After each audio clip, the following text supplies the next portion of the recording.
España. Llegaste a España, estabas con la sub-19 y después de allí hubo, digamos, varias escalas antes de conocer al Carlos Falle que tenemos aquí en el Deportivo de La Guaira, ¿no? Sí, bueno, digamos que, como dicen en España, me tocó jugar en el barro porque salgo ese año de División de Honor y a pesar de que jugué muy poco, porque bueno, ese año fue un poco por el formato y eso, dividieron los grupos, o sea, no se jugó como la liga que siempre se juega en División de Honor, que al final juegas contra Madrid, Atlético de Madrid, Getafe, o sea, canteras de mucho nivel. Termina la temporada y bueno, el club decide renovarme o sea, me da 2 años de contrato con el filial. Rayo Majadahonda. El Majadahonda, sí. Y bueno, juego mi primer año senior, que allá, para más o menos poner en contexto a todo el mundo, allá tú, salvo que seas Lamine Yamal, Pedri, Gavi, todos estos, o sea, todo el mundo tiene que quemar todas las categorías, o sea, etapa por etapa. Y cuando terminas de sub-19, entras en tu etapa senior y tienes 4 años de sub-23, en los que los clubes se les obliga a tener cierta ficha de jugadores sub-23. Por eso, por ejemplo, cuando Lamine O sea, Yamal... pero hay un filial sub-23. Tú puedes tener ficha filial, pero jugar en el primer equipo. Por ejemplo, Lamine Yamal cuando debutó en el Barça jugaba con el número 40 y pico. Cuando tú en España ves... Del que un 25 jugador, en adelante. Exacto. Que un jugador tiene un número, un dorsal, del 25 para arriba, es que no tiene ficha de primer equipo. Por ejemplo, el Ronnie del Barça, el Bargatti, Sí. tiene ficha filial. O sea, lo ficharon para el filial, pero está en primer equipo. O sea, por eso en España no puedes usar dorsales todos estrambóticos como el 75. España creo que es el único país que hace eso. En Inglaterra sí puedes jugar con el 99 si quieres. Pero en Italia también, Sí. exacto. Entonces los clubes, digamos, para no hacerle un contrato a ese jugador tipo de primer equipo, obviamente Ronnie en el Barça pues, cobrará como uno normal, pero los clubes, digamos, más modestos hacen eso para ahorrarse, digamos, un dinero en una ficha. Entonces juegas con ficha filial, pero puedes jugar con el primer equipo. A mí me hacen ficha filial 2 años. El primer año, la pretemporada hice, o sea, excelente pretemporada. De hecho, yo tengo la sensación de que iba a jugar titular el primer partido. Y la última semana antes de empezar la liga, un amistoso contra Villaverde, me acuerdo, un equipo súper humilde de Madrid, de esto que, o sea, juegas contra ellos y ya sabes que va a ser un partido duro. Claro. Y en el minuto 90, yo ese día estaba molesto porque iba a salir titular. Y claro, yo en Madrid, yo me movía en metro, en autobús, en Renfe, todo eso, porque es normal allá. Y justo ese día, Villaverde me quedaba al lado de la casa. Y yo digo, nada, voy a Atocha y en Atocha agarro el Renfe y ya me deja al lado de Villaverde.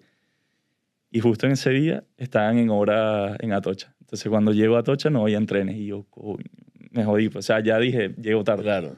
Entonces me tuve que buscar otra ruta. Y claro, llegué como faltando 20 minutos para empezar. Me perdí todo el calentamiento y tal. Y suerte que me metieron en la convocatoria. Pero claro, al final no jugué titular.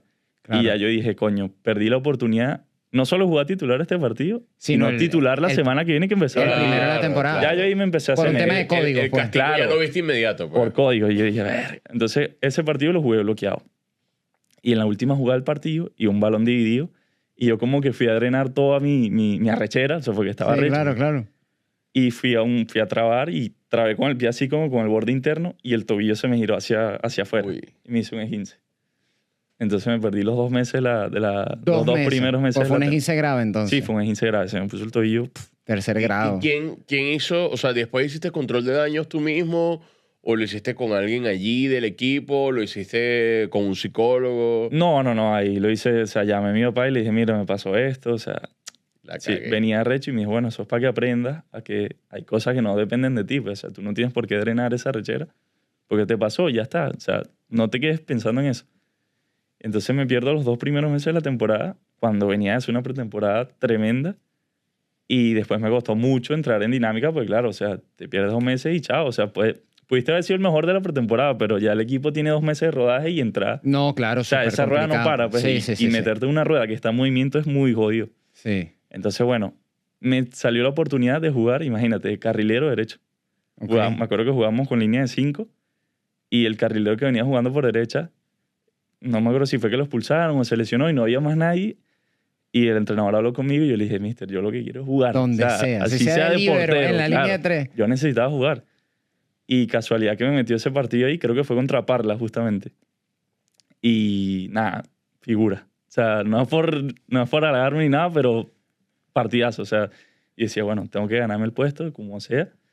Y Partidazo de carrilero. me quedé, creo que hasta hice una asistencia y todo. Escucha, rapidito, paréntesis, ¿has jugado de carrilero otra vez en tu carrera? ¿Aquí en La Guaira has jugado de carrilero? No. No. O sea, ¿cuáles Más son las nunca. posiciones que has jugado? Bueno, he jugado lateral. En División de Honor, o sea, en juvenil con el Majadahonda jugué lateral de los dos perfiles. O sea, Ay, tanto imagínate. izquierdo como Maneja derecho. bien los dos perfiles. Sí, sí. O sea, que si mañana lo llegamos a ver en algún lado... Cuidado con la información. Exacto. Claro. Pero no, toda mi vida he jugado medio centro. O sea, de pequeño cuando juegas fútbol 7 y eso, obviamente algún día juegas delantero, otro día juegas por banda, otro día juegas defensa porque como estás en edad de formación, vas probando. Sabes que Hernán te preguntaba lo del control de daños y tú de nuevo creo que lo tienes normalizado y me parece bien. Hablabas de cómo y de qué manera te respondió tu papá, pero a mí me acaba de llamar la atención porque para mí en ese tipo de escenarios hay dos perfiles de papá. Uno como el tuyo, en este caso, y otro que tal vez es un poquito desde el cariño, el amor y cierto grado de sobreprotección, es como más alcahueta. Entonces siempre el culpable es un elemento externo. Qué bolas que hay obras en el metro, como se les ocurre, tú llegaste tarde, qué bolas el entrenador que no entiende o qué bolas el rival que seguro fue a hacerte daño porque es un equipo Claro. humilde y tiene algún grado de envidia que ustedes son los pijos que andan jugando en este equipo, algo así, ¿no? Pero no, tu papá en este caso aprovechó, creo yo, para darte la Aterrizar, moraleja, claro. aterrizarte. Siempre ha sido así, o sea, tu papá me da la sensación, porque pasa con muchos papás en muchas cosas, es tu fiel seguidor, pero al mismo tiempo es tu primer crítico. ¿Funciona así? Sí. De hecho, hicimos un pacto que Ok. desde que nosotros éramos pequeños, siempre que yo salía a un partido, uno como jugador, uno sabe cuándo jugó bien y cuándo jugó mal. Claro. Eso Sobre todos todo lo cuando eres sabemos. más grande ya, sí. Exacto.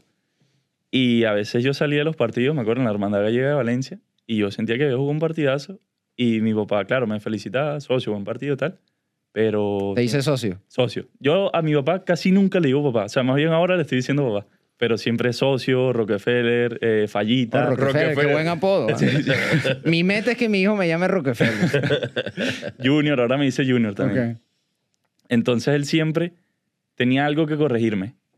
Entonces, por ejemplo, me decía, cuando recibes lateral tienes que desmarcarte un poquito más, o en vez de echarte más para atrás... ¿Y jugó fútbol tu papá? O sea, Mi papá jugó fútbol, pero él decía que era muy malo.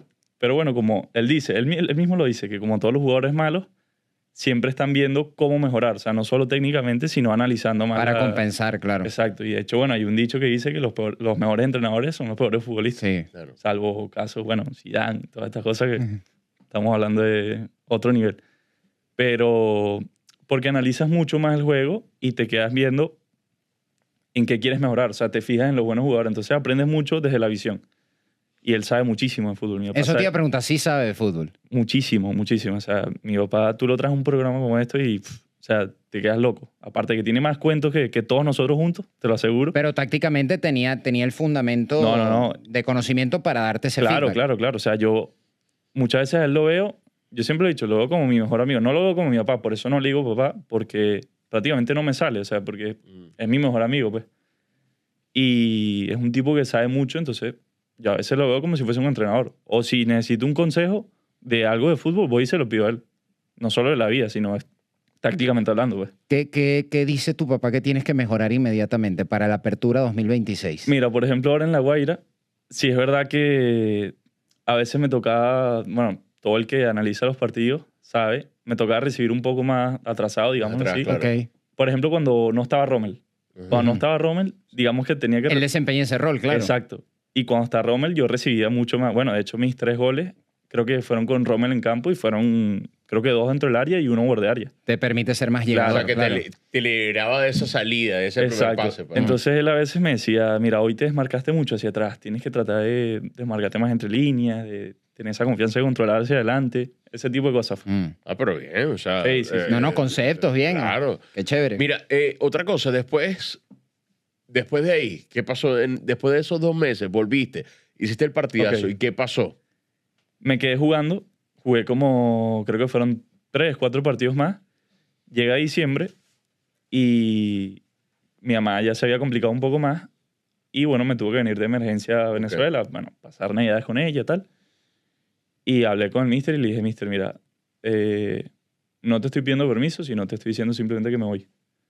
Me voy, no sé cuándo voy a volver, porque ya ellos sabían de la situación.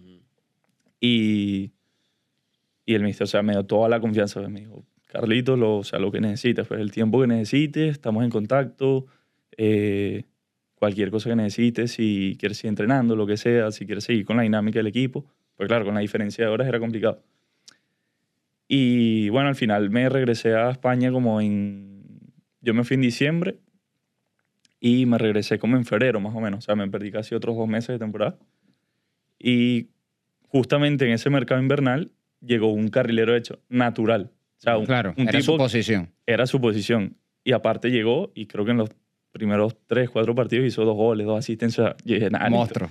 yo viendo la vaina y yo, claro, Eras Hakimi contento. el tipo. Claro, por supuesto estaba contento porque el equipo le estaba yendo bien.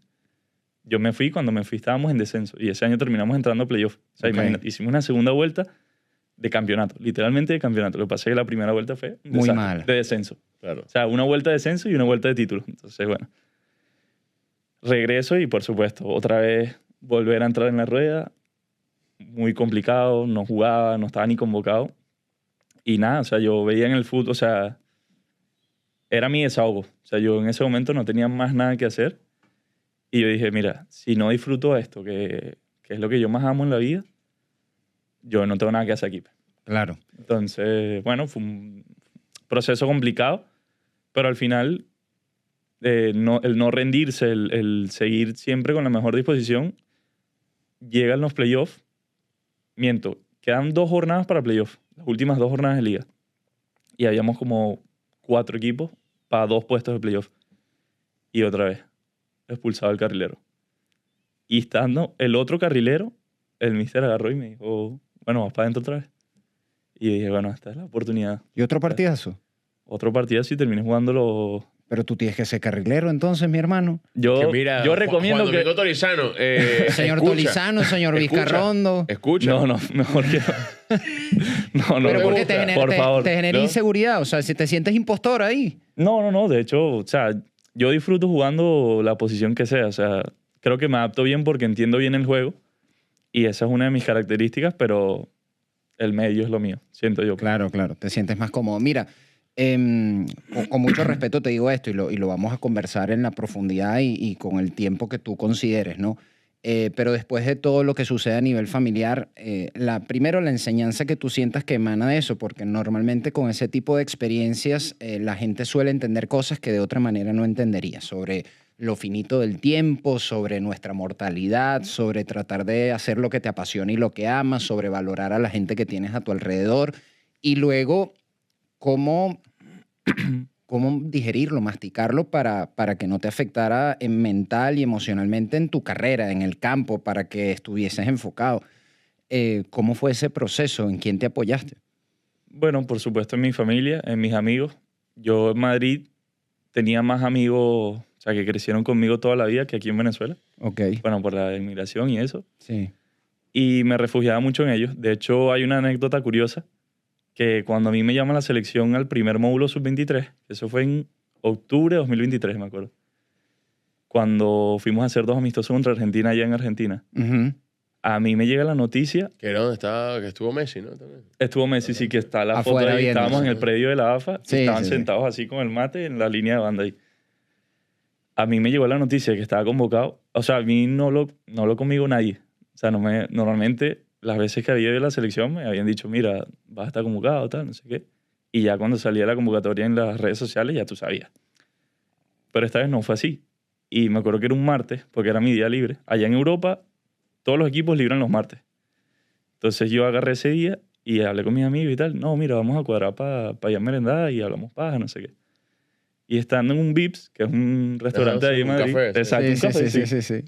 Estando aquí en la mesa, o sea, nosotros estamos merendando y de repente llama otro amigo, o sea, por ejemplo, un amigo externo, te llamó a ti y te dice, mira, ¿tú estás con Falla? Y él dice, sí, está aquí conmigo, tal, no sé. Bueno, dile que revise Instagram. Y el pana mío se queda como, ¿qué coño? Entonces nos metemos en Instagram y claro, la primera foto que sale es la foto de la O convocatoria. sea, tú te enteraste con el arte Yo de me la enteré federación. ahí, yo me enteré merendando, exacto, por redes sociales pues. Wow. Me enteré merendando con mis amigos. Que Mira. bueno, brindo yo. Ah, claro. No, pero ni que lo hubieses Pidan lo que planificado. quieran.